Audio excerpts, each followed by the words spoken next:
Hello friends, आप सभी का स्वागत है ईआरएफ फिजिक्स क्लासेस में। आज हम लोग नए टॉपिक की बात करते हैं। इसके पहले हम लोग जो वीडियो में आप लोग देखे होंगे उसमें आप लोग को पढ़ने को मिला था पोटेंशियोमीटर, और इस वीडियो में बात करते हैं पोटेंशियोमीटर का एप्लीकेशन। जैसे कि हम लोग पोटेंशियोमीटर में पढ़े थे कि पोटेंशियोमीटर का दो एप्लीकेशन है। फर्स्ट एप्लीकेशन जो है वो comparison of EMF of two cells के ईएमएफ को कंपेरिजन करने का, एंड सेकेंड जो है एप्लीकेशन वो to find the internal resistance of this cell. तो फर्स्ट हम लोग बात करेंगे इस वीडियो में सिर्फ और सिर्फ comparison of EMF of two cells, comparison of EMF of two cells using potentiometer. Potentiometer को यूज करके हम कंपेरिजन करेंगे टू ईएमएफ का, मीन्स सेल जो है उस सेल के टू ईएमएफ को कंपेरिजन करना है। तो ध्यान से आप इस वीडियो को पूरा जरूर देखिएगा, बहुत इंपॉर्टेंट टॉपिक है।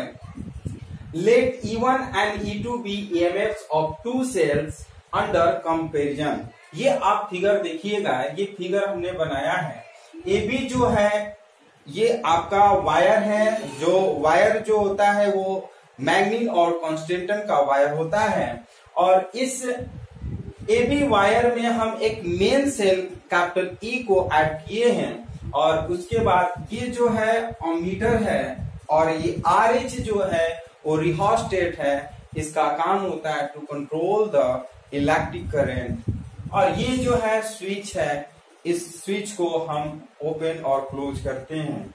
और नीचे आप देख रहे हैं कि to sales E1 and E2 है, और E1 E2 का स्विच हमारा एक S1 है और एक स्विच जो है 2 है, मीन्स यहाँ पे S2 स्विच हो जाएगा।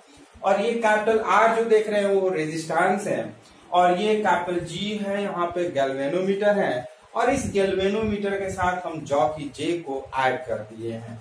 तो यहाँ पे दो स्टेप से हम क्या करते हैं, फाइंड करेंगे, कंपेरिजन करेंगे टू सेल्स का। आप सबसे पहले आप ध्यान से समझिएगा कि जैसे इस स्विच के को क्लोज करते हैं, और ये S1 को हम क्या करते हैं, क्लोज कर देते हैं। S1 को क्लोज करते हैं और S2 को ओपन छोड़ देते हैं। जैसे S1 को क्लोज करते हैं, E1 सेल का जो करंट होगा इसमें फ्लो करेगा, और ये जब फ्लो करता है तो ये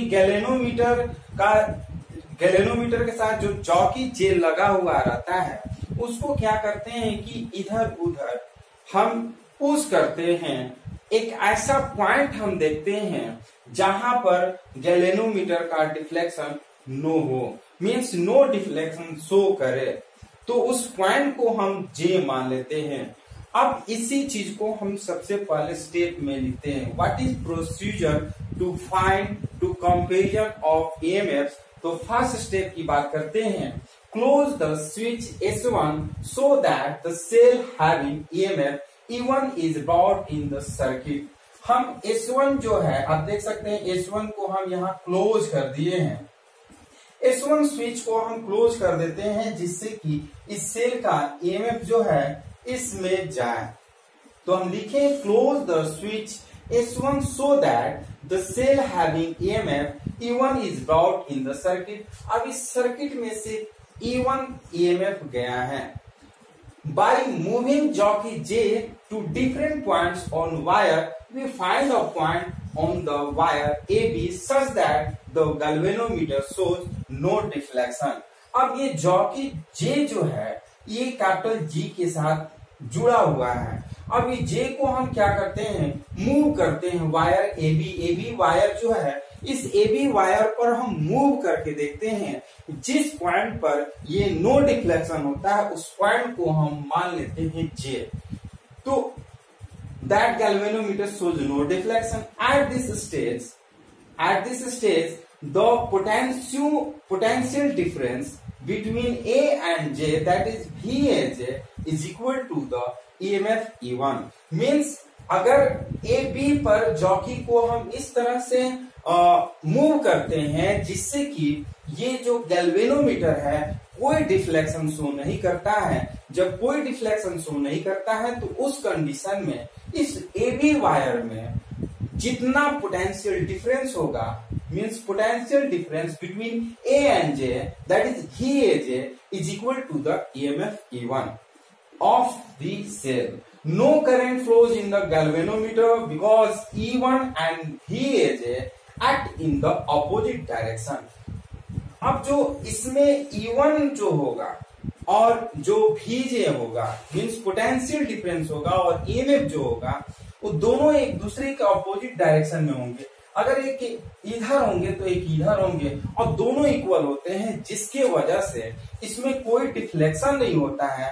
और जब कोई डिफ्लेक्शन नहीं होगा तो दोनों इक्वल हो जाते हैं। E1 is equal to VAJ, इसको इक्वेशन 1 हम ले लेते हैं। तो यहां से यहां तक तो आपको क्लियर समझ में आया होगा। अब बात करते हैं according to the principle of galvanometer the potential difference across A and J.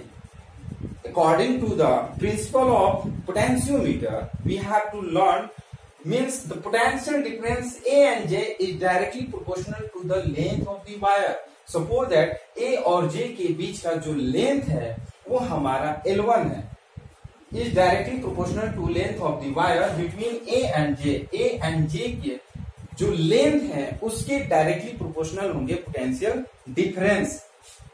If the length of the wire between A and J be L1, then हम लिख सकते हैं VAJ is directly proportional to L1। जैसे कि हम लोग potentiometer में already इसके पिछले वाले वीडियो में पढ़ चुके हैं। Means potential difference of the potentiometer is directly proportional to the length of the wire means L1। अब जब डायरेक्टली प्रोपोर्शनल हटाते हैं तो VAJ is equal to KL1 और हम लिख सकते हैं, ये आप देख सकते हैं VAJ is equal to E1 from equation first. हम फर्स्ट इक्वेशन से हम क्या करते हैं E1 की जगह पर VAJ की जगह पर हम E1 रख लेते हैं is equal to KL1। इसको इक्वेशन हम 2 कर लेते हैं।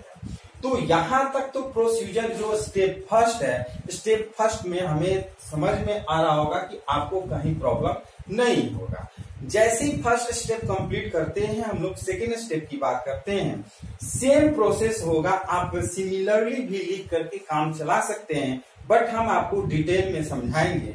यहाँ पर इसके आगे आप सिमिलरली लिख करके ये आप इक्वेशन सेकेंड बना सकते हैं, बट आपको हम बता रहे हैं कि procedure second step.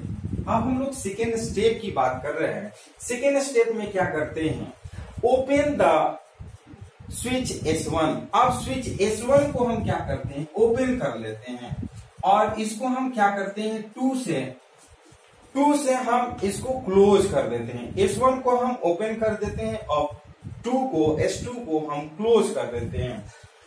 Close the switch S2 so that the cell moving EMF E1 की जगह पर हम क्या कर लेते हैं E2 कर लेते हैं, is brought in the circuit by moving jockey। अब jockey J जो है J डैश कर लेते हैं, jockey J dash to different points on the wire। We find a point on the wire AB such that the galvanometer shows no deflection। At this stage the potential difference between A and J dash, that is ये J dash कर देते हैं, is equal to the EMF। अब E1 की जगह पर हम E2 कर लेते हैं। Of this cell no current flows in the galvanometer because E2 यहाँ कब कर लेते हैं and VAJ कर लेते हैं J dash act in the opposite direction, that is यहाँ पर E2 कर लेते हैं और ये डैश कर लेते हैं। सेम आपको करना है, कोई चेंजिंग नहीं, थोड़ा बहुत सिर्फ चेंजिंग करना है। जहां E1 था E2 कर दिए, जहां S1 था S2 कर दिए हैं, जहां J था वहां पे J डैश कर दिए हैं। अब according to the principle of galvanometer the potential difference across A and J dash कर लेते हैं is directly proportional to the length of the wire between A and J dash कर लेते हैं।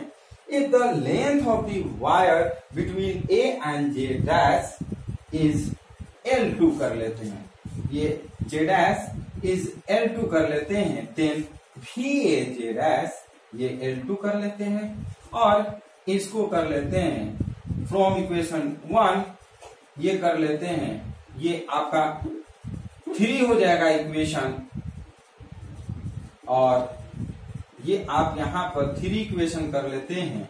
From equation 3 E2 is equal to KL2, इसको equation हम 4 कर लेते हैं। ध्यान से आप समझ लीजिए। तो ये हमें लग रहा है कि आपको पूरी तरह से समझ में आ गया होगा, क्योंकि जैसे फर्स्ट स्टेप था उसी तरह से सेकेंड स्टेप किए हैं। सिर्फ और सिर्फ करना क्या है, स्विच S1 की जगह पर S2 कर दिए हैं और E1 की जगह पर E2 कर दिए हैं। सारा लैंग्वेज वाइज सेम रहेगा, और J की जगह पर J डैश कर दिए हैं, और VA J था तो VA J डैश कर दिए हैं, और E1 की जगह पर E2 कर दिए हैं। बाकी सेम चीज हम कर लेते हैं। अब फ्रॉम इक्वेशन 1 एंड 2 करते हैं। यहां पर लिखेंगे divide equation 1 and 2। Divide equation 1 and 2 divide करते हैं और हमें फॉर्मूला मिल जाता है। Divide equation 2 and 4, 2 by equation 4। 2 equation को हम 4 से डिवाइड करते हैं, तो हम लिख सकते हैं E1 by E2 is equal to L1 by L2। ये K था, ये भी K कट जाएगा, so E1 by E2 is equal to L1 by L2। तो ये फॉर्मूला हो गया, कंपैरिजन हो गया between the 2 EMF of the cell. हम 2 EMF ऑफ द सेल को कंपैरिजन हम इस तरह से करते हैं। बहुत ही आसान था, इसको आप लोग घर पे जरूर प्रैक्टिस करिएगा। इस पे हम लोग न्यूमेरिकल बनाएंगे, जो कि वो भी बहुत ही आसान होगा। आप लोग उस न्यूमेरिकल को कमेंट बॉक्स में जरूर बताइएगा। आप लोग बनाए तो उसका आंसर आपके द्वारा कितना आया। तो हम लोग बात करते हैं उस न्यूमेरिकल का, देखते हैं इस न्यूमेरिकल में क्या है। बुक का हेल्प लेते हैं, बुक में देखते हैं कि कौन सा न्यूमेरिकल है। In a potentiometer, in a potentiometer a cell of EMF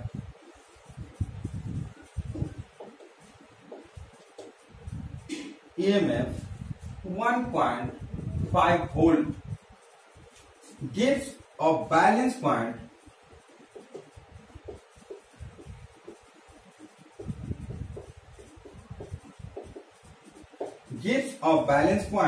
at 30 centimeter. At 30 centimeter length of the wire, length of the wire. Another battery gives new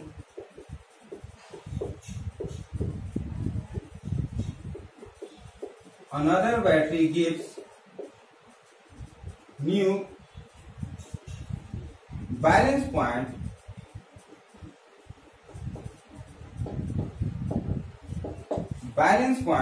at 60 centimeter. Find EMF of the battery. Find EMF of the battery.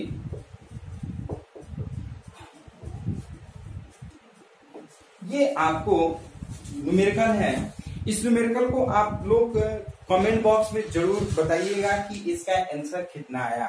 वैसे हम इसको अपने तरह से बता रहे हैं, आप अपने तरीके से इस न्यूमेरिकल को बनाइए।